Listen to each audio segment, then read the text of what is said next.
This episode of Marijuana Today Daily is sponsored by our friends over at the Home of Medicine Medical Marijuana Dispensary of Ann Arbor, Michigan.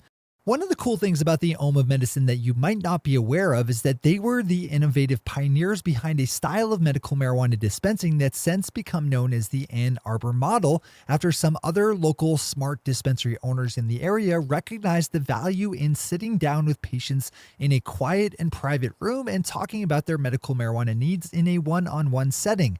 The Home of Medicine is where that kind of dispensing was born. It's a wonderfully relaxed environment to get medical marijuana in because it's focused entirely on the patient's needs. There's no rush and no pushy salesperson. Just a super well-informed and educated bud tender who can always turn to Ohm's in-house physician, Dr. Evan, if they should ever get hit with a question beyond their expertise. If you're lucky enough to find yourself in the Ann Arbor area, swing by Ohm's new location at 111 Main Street and see what everyone is talking about. Learn more about all the cool things Ohm is up to by opening up ohmofmedicine.org, which is spelled O-M-O-F medicine.org. Good morning, Marijuana Nation. It's Friday, June 8th, 2018, and you're tuned in to episode 507 of Marijuana Today Daily. I'm your host, Shay Gunther, and I'll be walking you through today's marijuana news and headlines. As always, we have a full and busy day of cannabis news in our hands, so let's jump right into it.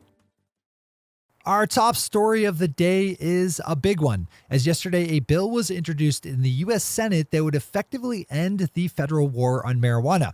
While that's not the first piece of major legislation to be introduced that seeks that goal, it does appear in passing that this version stands a decent chance of actually being approved. The bipartisan Senate bill was introduced yesterday by Republican Senators Cory Gardner of Colorado and David Joyce of Ohio, along with Democratic Senators Elizabeth Warren of Massachusetts and Earl Blumenauer of Oregon. This is definitely a story you need to read in full, but in short, the bill, named the STATES Act, which stands for Strengthening the 10th Amendment Entrusting States, would free up individual states to enact whatever cannabis-related laws they saw fit. It would remove the threat of federal persecution for breaking federal cannabis laws in states with more progressive versions on their books. Federal laws would only be enforced in states that do not take steps towards legalization. It would decouple hemp from being categorized with cannabis that gets you high and free up banks to extend business banking services to legal marijuana companies. There's a big possible roadblock to the bill passing, though, as it would rely on President Trump to sign it into law. You might remember their earlier storyline involving Senator Gardner, one of the state's act's sponsors, blocking Department of Justice nominations after Attorney General Jeff Sessions rescinded the Cole memo that protected state legal medical marijuana from federal law enforcement. Senator Gardner lifted those blocks only after he met with President Trump and was assured of the president's support of states' rights in the realm of marijuana. The problem there, of course, is that President Trump's word is garbage, so you can't really trust that he'd actually sign it into law. On the other hand, though, he might see signing the bill as a way to piss off Attorney General Jeff Sessions, who is both a rabid prohibitionist and on the president's personal shit list because he recused himself from the investigation into all of the traitorous and illegal activities that President Trump has been engaged in with Russia. So that could actually end up going our way. We'll see how it plays out. Pop over to Leafly for the full read on this one. Another big piece of cannabis legislative news, this time out of Canada, where yesterday the federal Senate voted by a count of 56 to 30 in favor of Bill C-45, which would make Canada the first G7 nation to fully legalize adult use cannabis. This storyline has been building for a long time and is at that tipping point towards implementation. The bill was amended by the Senate in a number of ways, so it has to head back to the House of Commons for another final round of deliberation there. Leafly has this story too and is reporting that 45 amendments in all were passed in the latest Senate version, with 12 said to be especially meaningful. Most markedly, one of the passed amendments would allow provinces to ban home grow entirely.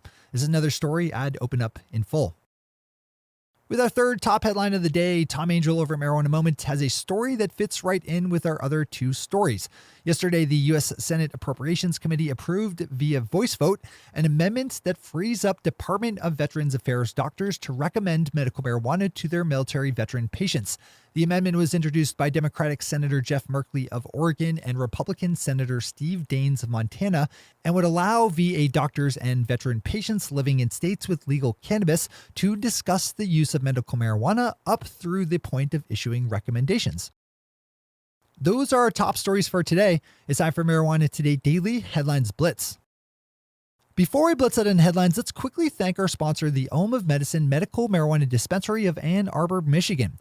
The Home of Medicine is super excited to be operating out of their new first-floor digs found at 111 Main Street in downtown Ann Arbor. Swing by for a visit and let them know you heard about them here on Marijuana Today Daily. Tell Mark that I said, what's up? I'm totally biased when it comes to the Home of Medicine because I'm good friends with its owners, Mark and Keith, and have gotten to spend some time seeing how they operate. Put simply, these guys are straight up legal marijuana dispensing geniuses. Their sense of interior design is spot on and wonderfully merges organic lines with high technology.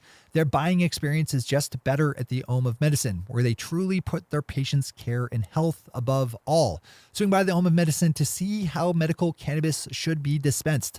Learn how to find the Home of Medicine and all about the other cool things they do by opening up homeofmedicine.org, which is spelled omofmedicine.org.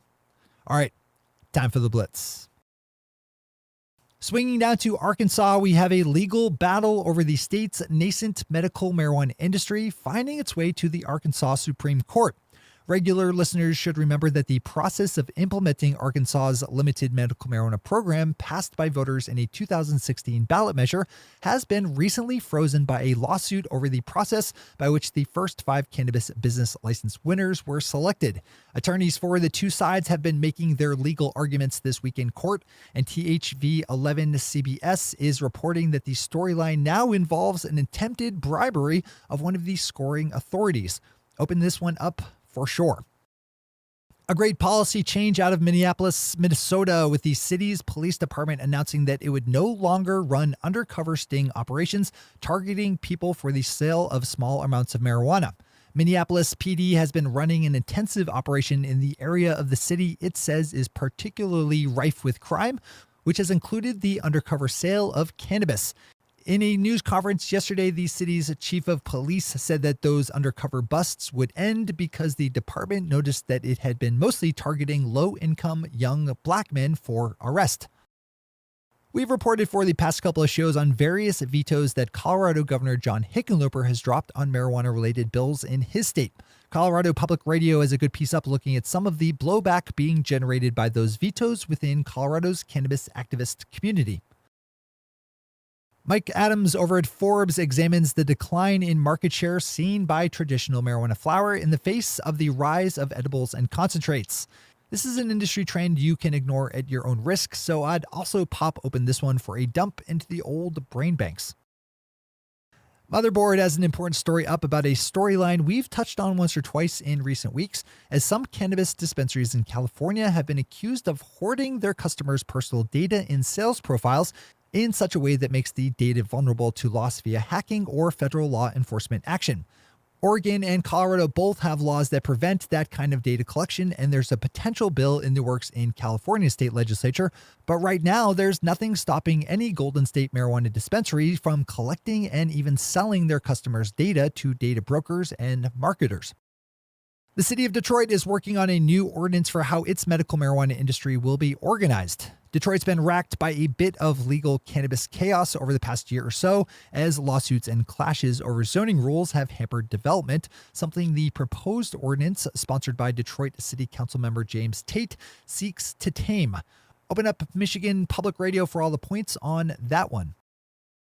Finally, for today and for the week, we have some news out of Florida, where a venture capital fund focusing on legal marijuana just announced that it has raised $14 million in capital that it will deploy in investments within the legal cannabis industry. Phyto Partners of Florida announced the closing of the fund yesterday, which will be organized as their second investment fund in the space, with their first starting up in 2015. Those are the headlines and news for the day. I'll be back with you again on Monday morning with another information-packed episode of Marijuana Today Daily. But in the meantime, if you have any stories to share or feedback to give, zip us an email to headlines@mjtodaydaily.com. And while you're clicking around the interwebs, swing over to our Twitter account at MJ Today Daily and visit our website at mjtodaydaily.com to find links to all the news we cover. Before we wrap, just a quick reminder that we'll be shutting down as a company for the week of July 4th for some much needed vacation time. So there will be no shows or email newsletters that week, with the exception of an episode of our weekly podcast that will go up on Monday, July 2nd. We'll be back up after that vacation on Monday, the 9th. Thanks to our sponsor, the Home of Medicine, and to all of our awesome patron listeners for the support that makes this show possible. It really does. To join the illustrious ranks of the patron listeners yourself, swing over to our website at mjtodaydaily.com and click on that big blue button at the top of the page that says Become a Patron. I'm your host, Shay Gunther. Thanks for tuning in and starting your day with marijuana today.